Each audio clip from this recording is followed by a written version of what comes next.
Мына сіздер өкмөттүн ошол жанагы bir жылдык тизмеге киргизгенде, курулуштардын тизмесине киргизгенде, ошондо каржы министрлиги дагы өзүнүн катышуусу болот да. Сиздердин катышуңуздар экспертиза менен өткөзүп туруп, ошол жерге биз курулуш курсак болот экен. Мектеп же бала бакча же көпүрө же башка спорт зал дегендей.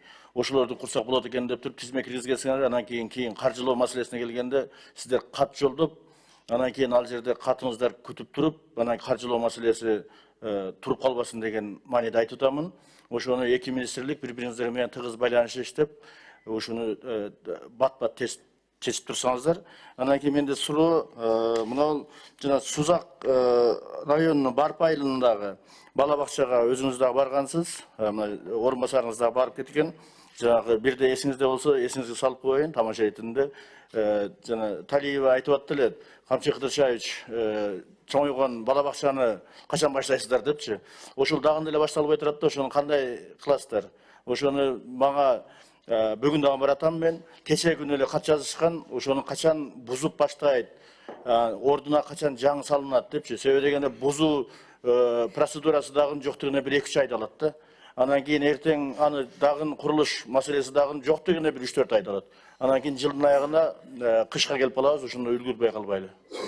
Аны мен өзүмчө көзөмөлгө алайын. Албетте Камчы Кыдыршаевич тарбия алган ошо жерде баягы бала бакчанын оңдобосок, бул биздин кемчилигибиз болуп эсептелип калат. Ошол себептен көзөмөлгө алып, жакын арада курулушун баштаганга. Ошону тездетип берсеңиздер. Анан дагы бир мен мына тизмеге кирбей калган, келечектеги тизмеге киргизгенге айтып коеюн. Мага Нокат районунан мага кат жолдошуптур. Нокат районунун өзүңүзгө белгилеп алсаңыз, ынтымак айыл өкмөт. Анан мен сиздерге каттарды дагы өздөрүнүн проекттерине берем. Мурдакы ынтымак айыл өкмөтүнө мектеп куруу маселеси. Ал жерде өзү жанагы 8 жылдык эле 9 жылдык мектеби бар экен. Ошонусу жарабай калыптыр да.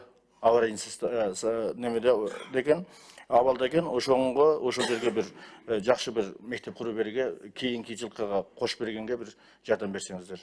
Чоң рахмат, иштериңиздер ийгиликтүү болсун. Рахмат.